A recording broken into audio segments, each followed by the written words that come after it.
Hi, hello, and welcome to a new video. Harry Styles has finally, after almost four entire years, decided to release a new album, titled Kiss All the Time, Disco Occasionally, which is set to release on March 6th of this year. His previous album, Harry's House, was released in 2022, and it is one of my favorite projects of that era. Matilda was at some point in my, I think, top 10 on my Spotify Wrapped, very high up, and I do enjoy that album both thematically and I like many of its songs. And he has released the pre-release single Aparture that we will be talking about today, as well as what it might mean, or could it mean for the album itself. He's attempting to pull disco influences is not very subtle, not with the imagery of the album nor with the production of the song. The music video for Aperture, with the obvious David Bowie comparison, only confirms it further. My first and immediate critique was that this song had no right to be 5 minutes long, which is a sentence I honestly never thought I would say. I am all for bringing longer songs back, and in today's music climate and our honestly perpetually fried attention spans, it is difficult to find a song that is even 3 minutes long. However, I don't think the song had enough to say to warrant the 5 minutes of runtime it has. And yes, I am aware that songs in the 80s had looping choruses and were about 70% chorus versus the 30% the verses they took up. I listened to the 70s and 80s music. But while he can do 80s inspired music, and there's not necessarily anything wrong with it, I think he will find an audience. He has a massive base audience. In general, there are some 2026 expectations and trends within the industry that are almost expected, as any industry will evolve in almost 50 years. I forgot that the 80s were 50 years, almost 50 years ago. Regardless, and having an amazing song that is 5 minutes long would be breaking that stigma. For example, All Too Well, the 10-minute version, is a 10-minute long song that still was number one on the top 100. It is not that people don't want to hear long songs. Well, they do. The songs are shorter in general, but it is not that it's impossible to break out with a long single.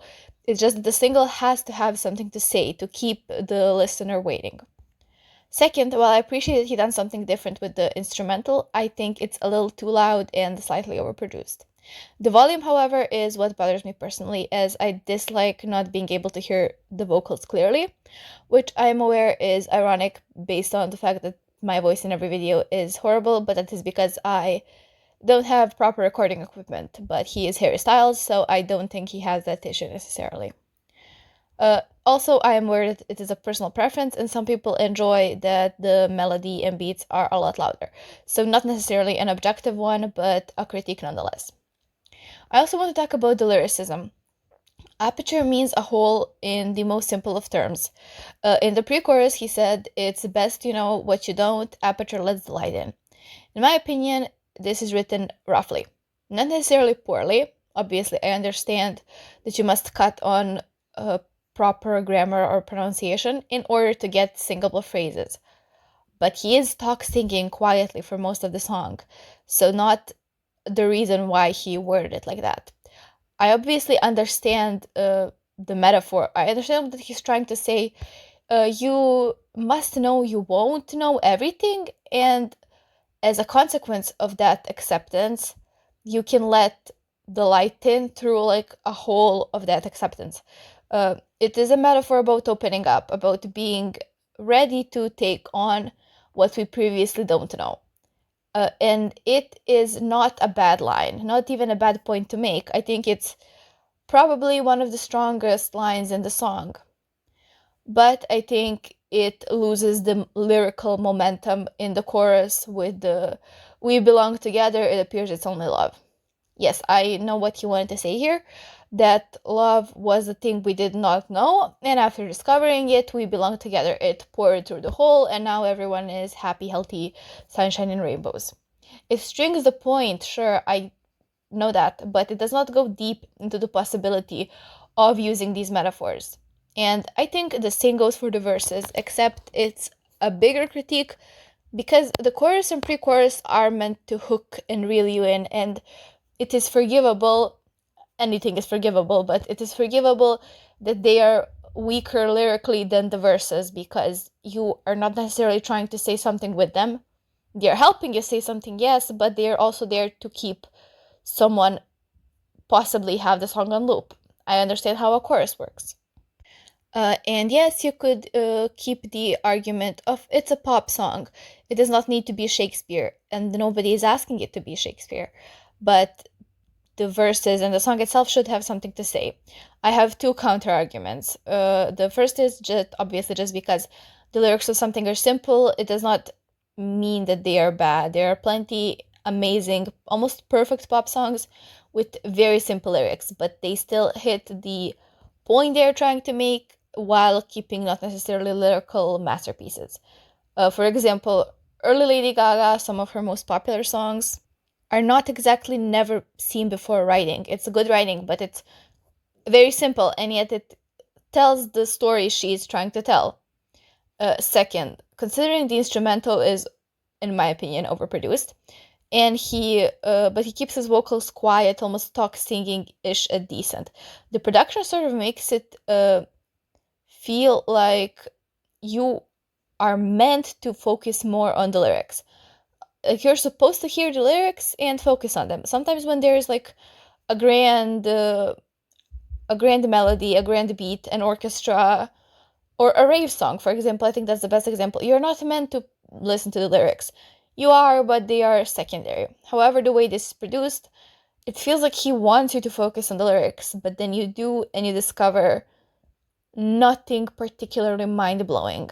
Not that it's bad, it's just not to the standard perhaps that some of us had after almost 4 years of no. The song to me in its entirety feels like something you heard all the time on the radio but don't know the lyrics to. Like some of the most popular songs in the 80s that you know how to pronounce them but you don't necessarily think about what words you're saying. That's not a critique, but it's also not necessarily a compliment either. I think it revokes familiarity, and I think that's what he attempted to do, so it is a success. But I don't think it shows confidence in the art itself. If you need to market a song by, oh, it's so similar to this other song that you love, it does not show confidence in your own song, in your own production. If it's for example, if I had drawn something and said, "Oh, well, look, it's almost exactly like the way Picasso drew it." Like, yes, sure, but it does not show confidence in me leaving my own personal brand or marker on it. Not bad, definitely profitable, just a critique. And I do want to mention briefly, because it's not done yet, the album rollout, because it is kind of fascinating to me. Obviously, Harry has a massive fan base behind him. He had a massive fan base in One Direction, he had afterwards, and he obviously still has now. Aperture debuted at number one on the Hot 100 and is the most streamed debut of 2026 so far. It broke all records for this year. It is logical to make merge bundles and different variations, all that. We live in a capitalistic society and I understand that. And in this particular video, I am not here to discuss the morality of capitalism. I'm only looking at what he is selling as a business move because there is a lot to critique about capitalism and there are a lot of nuances between blame shifting and hypercapitalism and the heading our entire society is going into, which are all incredible important topics, but I don't think I have yet sat down to write a script that could translate that well, and I do wish to stay on the lighter topic of critiquing. He also announced a tour, which is to me something that I can critique in the lighter sense and critique it a lot more black and white. Not because I don't think the tour won't be attended, but because the way he created it is very, very strange. The locations and dates are insane almost. He has 6 shows on the entire continent of Europe, which is not exactly strange or unexpected, but then it is when you contrast the fact that he has 30 shows in Madison Garden in New York City, as if he expects the fans to come to him if they wish to see the show. And there is the dynamic pricing on his tickets. If you don't know, dynamic pricing is when Ticketmaster artificially inflates prices based on how many people are lining up for the ticket. People are usually upset by this as the artist and or their company can turn it off if they choose so. And obviously there's more promo to be had, and I will withhold judgment until the entire album comes out and I will talk about it. But it is, as a rollout, capitalism wise, kind of crazy to me. I don't necessarily dislike the song. I don't think it's bad. I think that it is very mild, which sometimes can be a greater offense.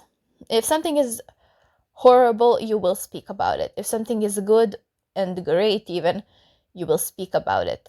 Things that you are neutrally positive about, you won't mention.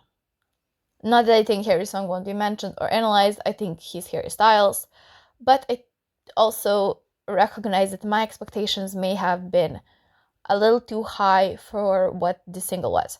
There's always hope within the album, there's always me possibly changing my mind if I listen to it more, but these are just some of my jumbled thoughts on this whole situation and a single review.